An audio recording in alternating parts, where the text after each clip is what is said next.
Olá pessoal, no vídeo de hoje nós vamos discutir por que estudos pequenos não deveriam existir. É claro que eu vou definir o que são estudos pequenos, isso depende das diferentes situações.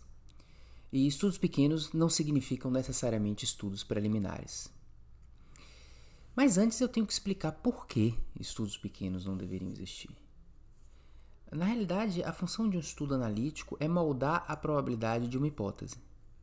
A questão é que estudos pequenos não moldam a probabilidade de uma hipótese. Eles nem aumentam, nem diminuem a probabilidade de uma hipótese ser verdadeira, porque o que você está vendo como resultado de um estudo pequeno é algo aleatório, não tem relação com o fenômeno estudado. Isso é chamado da lei dos pequenos números. Ou seja, amostras muito pequenas, resultados inusitados aparecem aleatoriamente. E aparecem mais aleatoriamente do que em amostras grandes. Esses resultados inusitados, eles podem ser tanto resultados em prol, se eu estou falando da eficácia de um tratamento da eficácia, ou resultados contrários à eficácia.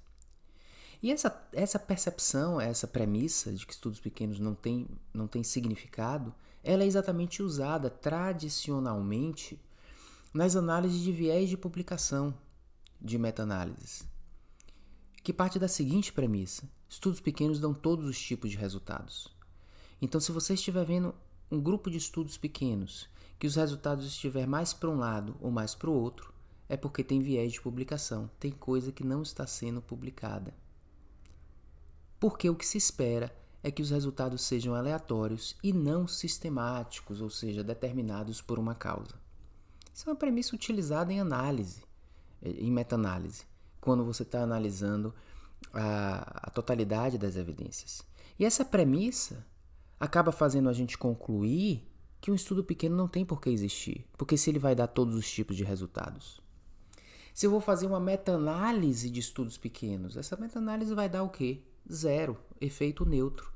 Porque eu vou ter tanto estudo para um lado, como estudo para o outro lado, como também eu terei estudo neutro. Tá? Então, algumas situações e alguns estudos metacientíficos mostram que meta-análises de estudos não confirmatórios, tá? Elas não têm uma boa capacidade preditora do resultado final que vai ser lá observado em um estudo grande. E veja que essas meta-análises, que mostram às vezes um valor preditivo de 70%, elas têm nelas muitos estudos de moderado tamanho, que não são pequenos. Se você tira os de moderado e deixa realmente os só pequenos, sistematicamente uma meta-análise de estudo pequeno dará ou um resultado positivo por viés de publicação, ou um resultado neutro se não tiver viés de publicação. Não significa nada o estudo pequeno. E essa é a humildade que nós precisamos ter. Porque uma grande função do verdadeiro cientista é saber o estudo que a gente não deve fazer. Então a minha hipótese pode ser muito interessante, ou eu posso ter uma oportunidade boa diante de uma situação clínica. Mas se eu não tiver um tamanho amostral adequado, eu não devo fazer aquilo.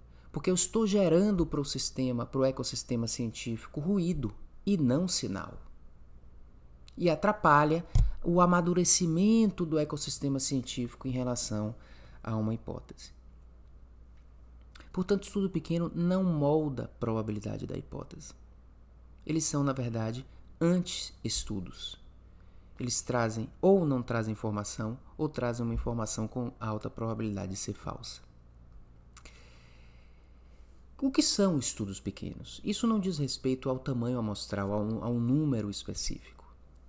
Se eu tenho um estudo de fase 1, que ele tem o objetivo de mostrar uma tolerabilidade mínima do ser humano a uma determinada intervenção, talvez 20 pacientes seja suficiente, 10 pacientes. Estudos de fase 1 nem grupo controle precisam. Mas na hora que eu começo a querer abordar eficácia, que algo funciona, eu preciso me preocupar mais com esse número. Mais uma vez, não é um número absoluto. É se nós temos um número suficiente para testar aquela hipótese em questão. Então eu vou inverter essa conversa. Eu vou dizer o que não são estudos pequenos. independente do tamanho amostral em si. O que são estudos que podem ser vistos como preliminares, estudos exploratórios, estudos que têm valor.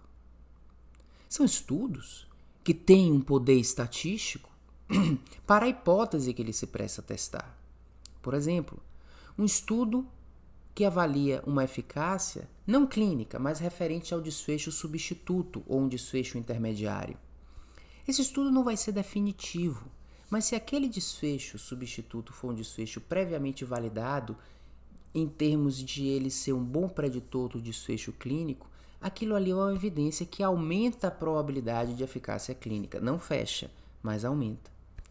Portanto, normalmente desfechos substitutos são desfechos numéricos, e quando a gente trata com desfechos numéricos, se eles não tiverem um desvio padrão muito alto, você consegue fazer um bom estudo com um tamanho amostral menor.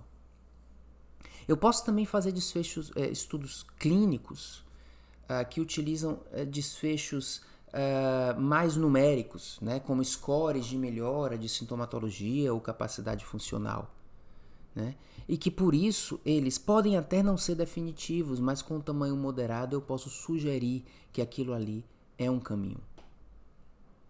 Então você pode ter estudos de eficácia dentro da caracterização de estudos exploratórios de valor e que moldam a probabilidade. Mas não é qualquer estudo. Ele precisa estar bem dimensionado para isso. Um exemplo interessante é o exemplo desse anticorpo monoclonal tocilizumab, que foi publicado, faz parte do projeto Recovery, e foi publicado no dia 11 de fevereiro no formato preprint. E esse trabalho, como forma de nos ajudar a avaliar a probabilidade a priori da hipótese, ele traz uma meta-análise de todos os estudos que vieram antes do Recovery. A propósito, o Recovery é um estudo grande, de boa qualidade e que mostrou a eficácia dessa droga na mortalidade de Covid-19. E ele apresenta 7 estudos que vieram antes deles. E é muito interessante olhar as características desses estudos. Tem um de tamanho moderado, em torno de 400 pacientes por cada grupo. E aquele estudo tem um resultado compatível com o benefício do Recovery. Os outros 6 estudos mostram todos os tipos de resultados.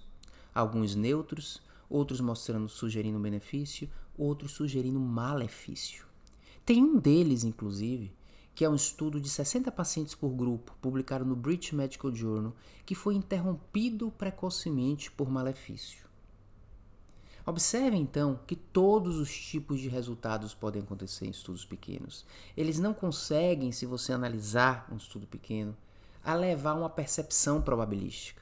A percepção que você tem é, não sei, porque todos os resultados existem, desde que não haja viés de publicação.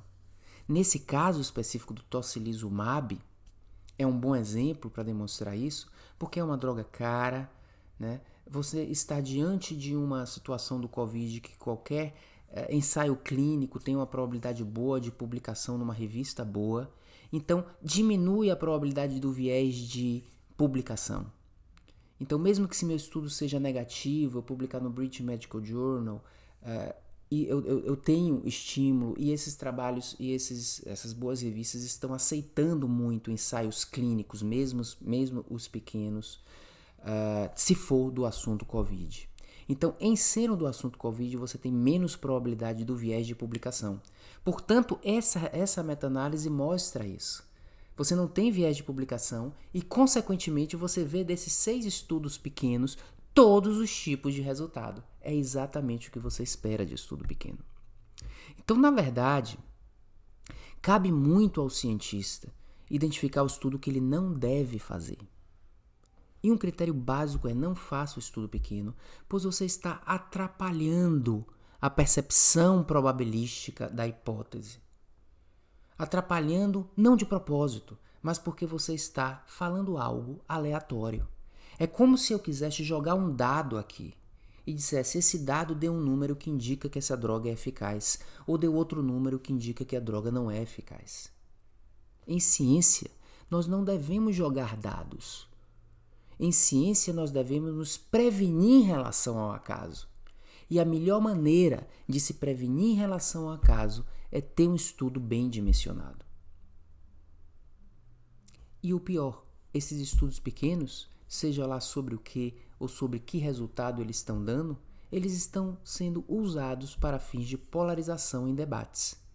Porque eu que acredito em alguma coisa, posso usar um montante de estudos pequenos a favor da minha crença, e aqueles céticos podem usar também um montante de estudos pequenos contra a crença. Estudos pequenos, portanto, não devem ser realizados, não deveriam ser publicados e também não deveriam ser lidos.